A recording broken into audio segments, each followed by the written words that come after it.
अगर परमेश्वर बलवा करने वाले लोगों को, राजाओं को खत्म कर देता था, परमेश्वर के दूत उन्हें खत्म कर देते थे, तो परमेश्वर शैतान को खत्म क्यों नहीं करता?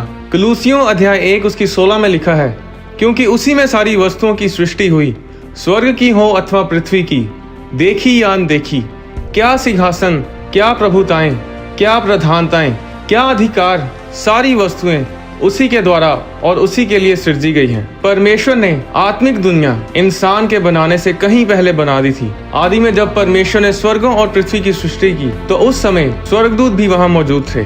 अय्यूब अध्याय 38 उसकी 4 और 7 में लिखा है, परमेश्वर ने कहा, जब मैंने पृथ्वी की नींव डाली तब तू कहाँ था? यदि तू समझदार हो तो उत्तर दे। जब कि भोर के तारे एक संग आनंद से गाते थे और परमेश्वर के सब पुत्र जय जयकार करते थे। जब आदम ने अदन के बाग में पाप किया, तो परमेश्वर ने शैतान को उसी समय खत्म क्यों नहीं किया? जब इंसान मरता है तो उसकी आत्मा या तो स्वर्ग में जाती है या फिर नर्क में। इसके अलावा कोई और जगह नहीं। इंसान की आत्मा अमर है, अनंत है, आत्मा कभी नहीं मरती। हमारा शरीर अध्याय 24 उसकी 35 में लिखा है, प्रभु यीशु ने कहा, मैं तुमसे सच सच कहता हूँ कि जब तक ये सब बातें पूरी ना हो लें, तब तक इस पीढ़ी का अंत ना होगा। आकाश और पृथ्वी टल जाएंगे, परंतु मेरी बातें कभी ना टलेंगी, मेरा वचन कभी ना टलेगा। परमेश्वर का वचन क्यों ना टलेगा? क्योंकि वो परमेश्वर के अंदर से निकला है। जो कुछ परमेश्वर के अंदर से निकलता है वो हमेशा के लिए अमर रहता है, वो कभी नहीं मरता। अब परमेश्वर ने स्वर्गदूतों को बनाया, उसने उन्हें आत्माएं बनाया। सब स्वर्गदूत अनंत हैं, अमर हैं, आप उन्हें मार नहीं सकते, उन्हें नाश नहीं कर सकते। शैतान एक गिरा हुआ स्वर्गदूत है। वो पहले एक अभिषिक्त स्वर्गदूत था जो परमेश्वर के सिंहासन के सामने उपस्थित रहता था। शैतान जो पहले लूसीफर कहलाता था, वो स्वर्ग का वर्शिप लीडर था। पर जब उसके मन में उसकी सुंदरता और उसके रुतबे पर घमंड आया, तो उसने अपने मन में कहा कि मैं स्वर्ग पर चढ़ूंगा, मैं अपने सिंहासन को ईश्वर के तारागण से अधिक ऊंचा करूंगा और उत्तर दिशा की छोर पर सभा के पर्वत पर विराजूंगा। मैं मेघों से भी ऊंचे ऊंचे स्थानों के ऊपर चढ़ूंगा, मैं परम प्रधान के तुल्य हो जाऊंगा।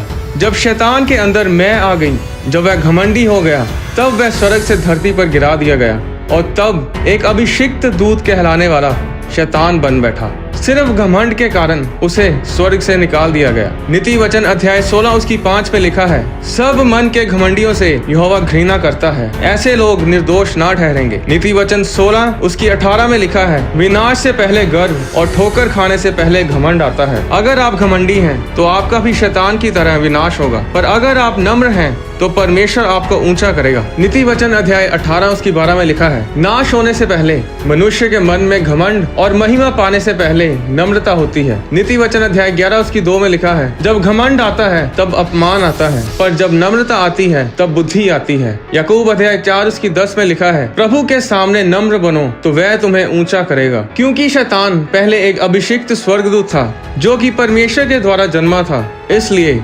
शैतान एक अनंत आत्मा है जो कभी नहीं मर सकता। और यही कारण है कि परमेश्वर शैतान को हमेशा के लिए खत्म नहीं करते, पर जो परमेश्वर करेगा वो ये है कि शैतान को हमेशा के लिए अथाह कुंड में डाल दिया जाएगा। अगर आप बाइबल को ध्यान से पढ़ें तो पूरी बाइबल में ऐसा कहीं नहीं लिखा कि शैतान को मार दिया जाएगा। प्रेरितों के काम अध्याय 12 उसकी 21 में लिखा है, ठहराए हुए दिन हेरोदेस राज्य वस्त्र पहनकर सिंहासन पर बैठा और उनको व्याख्यान देने लगा। तब लोग पुकार उठे, ये तो मनुष्य का नहीं ईश्वर का शब्द है। उसी क्षण प्रभु के एक स्वर्गदूत ने तुरंत उसे मारा, क्योंकि उसने परमेश्वर को महिमा ना दी और वह कीड़े पड़कर मर गया। ऐसा क्यों हुआ? परमेश्वर ने एक इंसानी राजा को इसलिए मार दिया क्योंकि उसने परमेश्वर को महिमा नहीं दी। पर शैतान जिसने सारी दुनिया को भ्रष्ट किया, परमेश्वर उसे क्यों नहीं मारता? क्या परमेश्वर का जोर सिर्फ इंसानों पर ही चलता है? क्या परमेश्वर की शक्ति शैतान के आगे कमजोर पड़ जाती है? नहीं, कभी नहीं, क्योंकि हमारा परमेश्वर यहोवा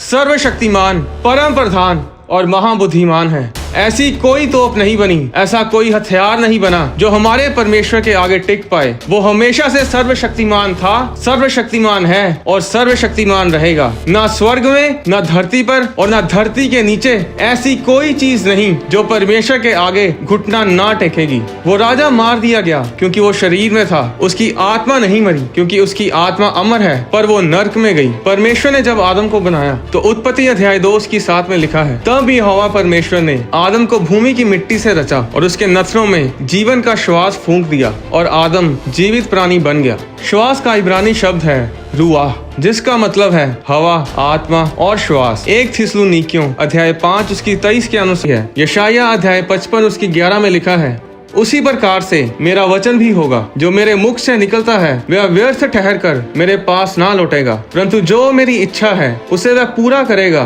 और जिस काम के लिए मैंने उसे भेजा है उसे वह सफल करेगा। इब्रानियन अध्याय 4 उसकी 12 में लिखा है, क्योंकि परमेश्वर का वचन जीवित और प्रबल है, हर एक 2 धारी तलवार से भी बहुत चोखा है और प्राण और आत्मा को और गांठ गांठ और गूदे गूदे को अलग करके आर पार छेदता है और मन की भावनाओं और विचारों को जांचता है। तो वचन परमेश्वर के अंदर से आता है और इसीलिए वो अमर रहता है, वह कभी नहीं मरता। इसलिए अगर वचन में लिखा है कि यीशु मसीह के कोड़े खाने से तुम चंगे हो चुके हो, तो इसका मतलब है कि तुम चंगे हो चुके हो। ये हो चुका है, इसे कोई नहीं बदल सकता। अगर परमेश्वर ने कहा कि धर्मी जन धन्य होगा और उसका भला ही होगा, उसके घर के भीतर की स्त्री फलवंत दाखलता सी होगी, उसकी मेज के चारों ओर उसके बालक जलपाई के पौधे से होंगे, वह अपने नाती पोतों को देखने पाएगा, वह लंबी आयु जी कर अपने पूरे बुढ़ापे में जाएगा, तो नर्क के किसी भी शैतान में इतनी हिम्मत नहीं कि इस वचन को खत्म कर सके। अगर परमेश्वर ने कह दिया कि ऐसा होगा तो मतलब ऐसा ही होगा। परमेश्वर के वचन में कोई अगर मगर नहीं होता। जिस शैतान को लोगों ने हौवा बना रखा है, उसमें इतनी भी ताकत नहीं कि एक छोटी सी चींटी को भी मार गिराए। अगर आज वो लोगों को तंग कर पा रहा है तो इसलिए क्योंकि परमेश्वर ने उसे छूट दी है ये सब करने की। पर वही लोग शैतान के प्रभाव में आते हैं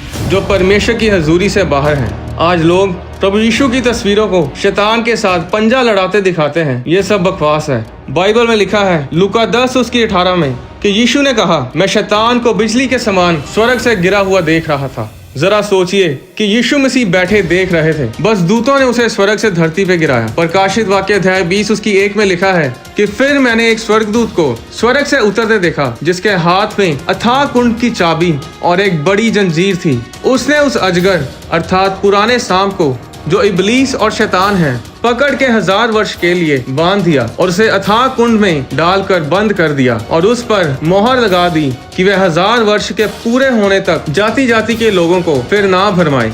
इस वचन में ये नहीं लिखा गया कि फिर माइकल, जो सारे स्वर्गदूतों की सेना का प्रधान है, शैतान से लड़ा और बहुत भारी जंग हुई और उसने फिर शैतान को बांधा और अथाह कुंड में डाल दिया।